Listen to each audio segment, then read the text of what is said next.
$20 million in debt. We did a lot of great things. We had a really good run in business, and that run is starting over. That first run, we opened up 14 locations.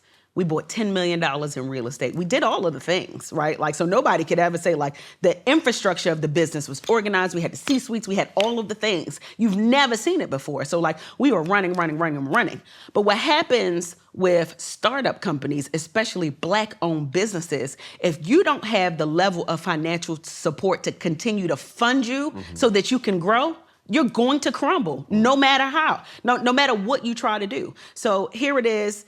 I remember the person in my leadership at the time, it was March 2023, and he called me and he said, Pinky, we got $5 million left in the bank. And I'm like, $5 million? I mean, to the naked eye, that's a lot of money. Yeah, and I'm like, $5 million ain't no money. And he was like, by December, we're gonna be done.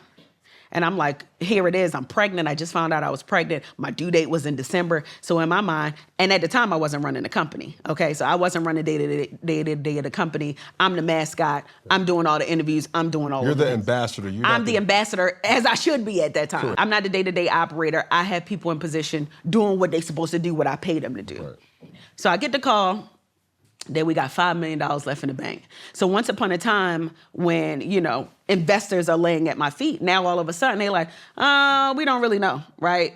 This was in the height of the pandemic where supply chain was crazy. It was costing me $800,000 to $900,000 to open up a store, one store. Remember I said 14 stores.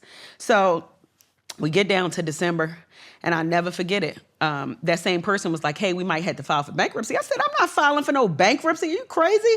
And here it is, my ego is in the way. I'm like, I'm not filing for bankruptcy. They was like, well, investors, they don't want to reinvest. They don't want to put more money in the business because while the business is still making money, we're making double-digit millions, okay? We still making money, but we have so much overhead, right? So that bottom line ain't green, it's red. Yeah. So our C-suite is crazy. We got like $1 million in C-suite for the year. My payroll. Press pause real quick. Now, for the business for dummies. C-suite is your executives, right? So that's CMOs, your CFOs, like all the Cs, all the people who are high level in your business.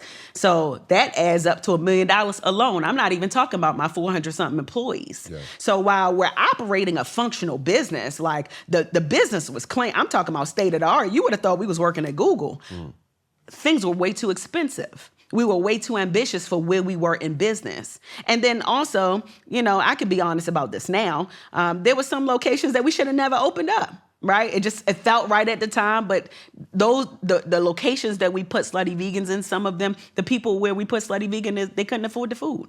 I'm just being honest. Now, do you, and I'm not saying this to bash, I want to get out of this, or want somebody to get out of this, empowering in a business TED Talk, respectfully, because you don't go through what you go through and not be able to dissect what you've been through. Either you learn through life experiences or you learn from somebody else's. And that's what I want people to kind of get from. Now, if I ask this question in regards to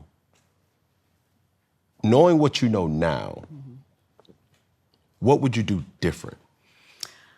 There will be a couple of things that I would do different. I would not have walked away from my business when I did, to be honest, right? I had all the people in place, I had all the C's, I had all the things, and they did a great job running the company, but I wasn't paying attention to it. I was paying attention to the marketing, right? Because one thing about me is I'm a creative. I wasn't paying attention to the marketing. Yeah. I was paying attention to the marketing, but I was not paying attention to the operations of the business. Yeah. And the reason why is because I didn't create Slutty Vegan to make money. I just didn't. Like, it was a passion project for me. And like, I love the business so much. I love making people feel good. I love calling people sluts. The 4th of July is here. And if you're anything like me, you know that the celebrations start way before the fireworks. It's figuring out not only where everybody's pulling up, who's on the grill, what is and who's responsible for the playlist, and most importantly, making sure your fit is right. And that's why I love me some Macy's. Whether you're hosting your cookout, just showing up, you can knock out everything in one stop.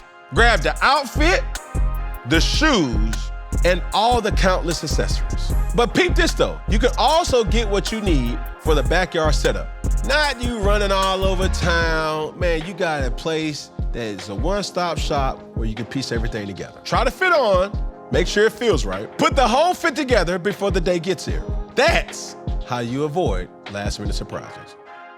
I love when people enjoy my experience. And it's not just calling them sluts. They were accepting because that was the brand. And they still are. No, for sure. Yeah. For sure. Like you speaking was, but it is. No, that's what it still is. People still stand in line. You go People to a still come Slutty to the Vegan, brand. and when you open that door, it's almost like a cult. Like, boom, hey, slut! Yeah, but I created an experience that you've never seen before. So it was never about the money for me. You understand what I'm saying? So I'm gonna be honest, and no disrespect to my investors, I wanna say, shout out to Richie Lou Dennis, okay? Like, if it wasn't for him, none of this would have been possible, right? Like, and I'll be honest, we had conversations before, like, you know, I felt some type of way for a long time because, you know. With him or just you? Just the whole process, right? But like, he walked up to me in my first location when I had a line down the block, and he did what nobody else has ever done for me. He believed in my dream, and I'll never take that away from him, which is why I always will respect him no matter what, right?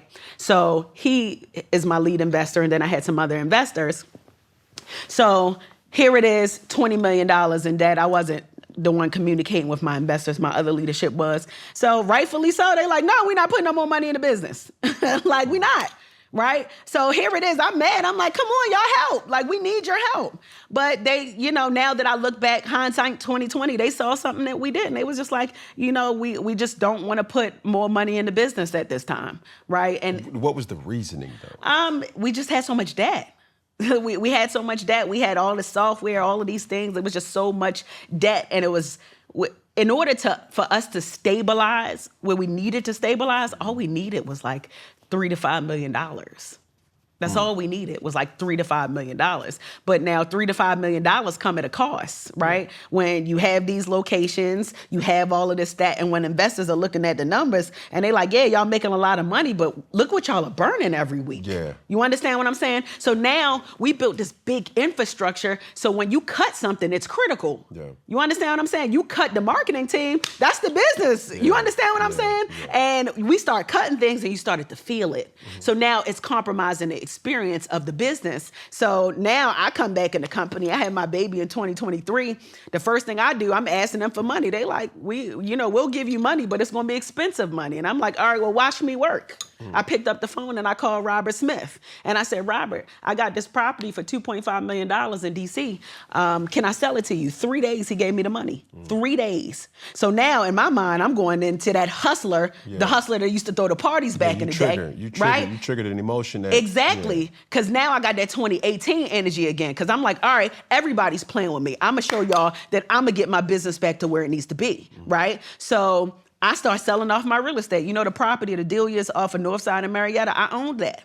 I sold that property, $2.5 million. So I'm getting a liquid from all of these properties because I'm like, listen, the best thing that we could have ever done is buy real estate. For sure. Okay? That doesn't lose value. It don't lose no value. So I got 10 million. That's why I laugh when people say I'm broke. I'm like, we're different kinds of broke. Okay? It's levels to broke. Okay? So when I sell this property, I'm like, all right, boom. Then I own a headquarters on Edgewood. That's another $2.5 million. First off, with that being said, shout out to Slutty Vegan on Edgewood because every single experience that I've had, probably the last 5 times, it has been on Edgewood. Yeah. I don't want to say it, but to me, that's the flagship. Well, it is. It's the flagship. I do incredibly well at that location. Yes. So I owned a plot of land on Edgewood. I sold that, $1 million. I had another building on Edgewood, $2.5 million. Like, I got properties. Like, and these aren't personal properties. These are my business properties. So I'm like, okay, if I can't get the money from my investors, I'm going to just liquidate. Yeah. So I started liquidating. It was working. But the problem is I got to come up with an extra $100,000 every single week after all of the money come into business. Because I'm doing payroll every single week. My payroll at the time was like $380,000 a week. That's the kind of broke I am, a week. And I still got to come up with $100,000, right? Yeah. So mind you, when I came back in the company in 2024, I hadn't run my company for 2.5 years. Wow. So I'm a new hire in my own business. I don't know where nothing is. The only thing I know is my email address. So I'm asking people like, okay, what's this? Where is this? Where is this SOP? I'm the person that created this business. I got it to a certain point where we raised money. And then once we got the money in, I put people in place and I went on cruise control. That's the worst thing that I could have ever done in my business.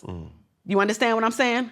And they tell you when you get the money, you hire the right people, but it's not enough to just hire the right people and just go on cruise control. You still got to have your third eye on the wheel, because if you don't, people start doing it their way. And they start controlling and navigating the way that they want, and it no longer becomes a passion project. It's, all right, what's the bottom line? Let's talk numbers. Oh, well, we're going to do it differently, or we're going to change this recipe so it can be cheaper. So now you compromise the quality of the whole entire experience. So we get to a point, I get to one property, and I'm about to sell this property, and guess what I found out? I'm like, all right, I got an EIDL loan. And I knew that I had an EIDL loan, but I didn't realize that there was collateral on one of my properties for that EIDL loan. Now, business for dummies. Okay, I know, I'm sorry. Let me take it down a little bit. No, okay. Stay here, but just...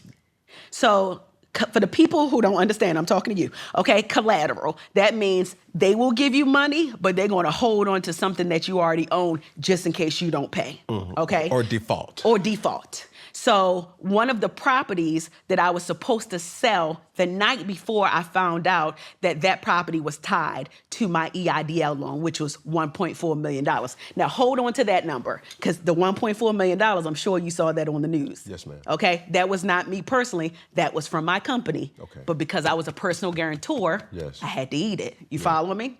So anyway, so I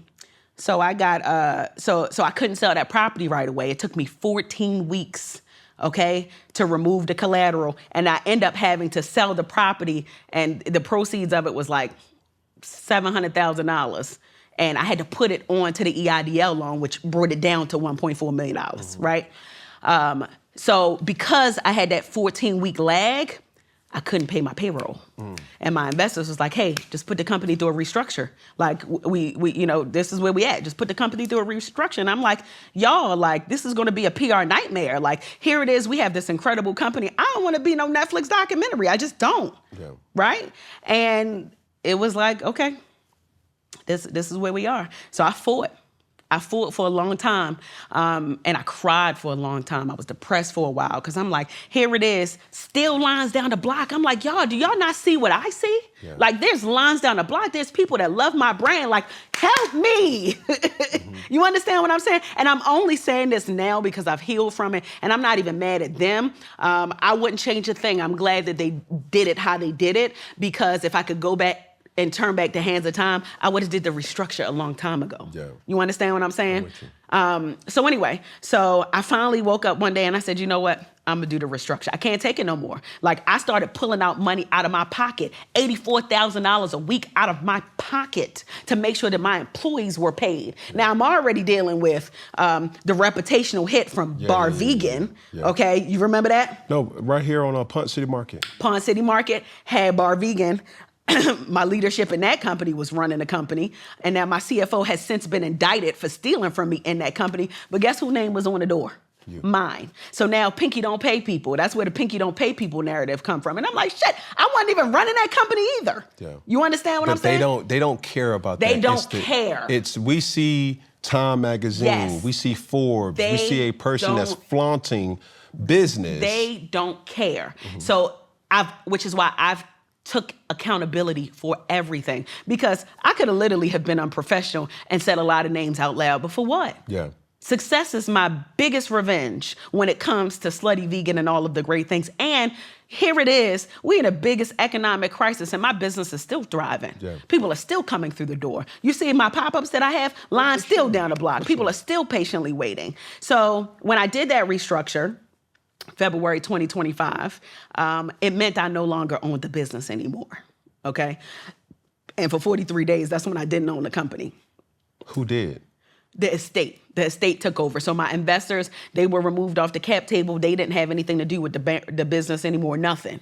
Okay. But there wasn't a sole proprietor that had... No, just the estate took over. They Correct. took over the rest of the assets. They took over the rest of the debt. Remember, I was a corporation. So even though I'm the founder, the CEO and the founder, I had literally partners. I had probably like 20 partners, okay? And when you become a corporation, like, you shouldn't be personally liable for what's happening in the business because you're a part of a corporation and there's other people that have signed their name on as partners to this business, okay? So when it was time to buy the company went through a sale process, and anybody could have came. You could have came and said, if you want a Slutty Vegan, you could have bought it. But there were some people that were interested, that expressed interest, and then also I put a bid in for my business, and 43 days later I won the bid, and that's how I bought my company back under the name Ain't Nobody Coming to See You, Otis. Okay. Oh, so you trolling yourself, but also... Exactly. Okay. I'm like, yeah, motherfucker. Like I built this and watch me do it again. Yeah. Okay. So when I bought the company back, I'm like, all right, Pinky, you got to get strategic. The brand is bigger than the business. Okay. The estate had closed some stores because when the estate come in, they don't care. They're not emotionally They're not tied. loyal to nothing. They're not loyal to nothing. So remember when Spellman closed and they like Pinky Cole closed Spellman? I didn't even own the company then. Yeah. Right? They closed Spellman, and I was making, what, $400,000 a year in Spellman, right? And I mean, to them, that might have been a lot, but that wasn't even, It wasn't justifiable to stay in business. It was not justifiable to stay in business, right? I think, go ahead. So let me wrap this in a bow. So anyway, so they started closing stores that I probably would have kept open, that were doing well for a startup founder. It was incredible. To us, it was kind of low, but it was still up there in the millions, right? So they closed the stores. I didn't own the company. But then when I bought the company back, I went into strategy mode. Like, I need to do this a different way. Yeah.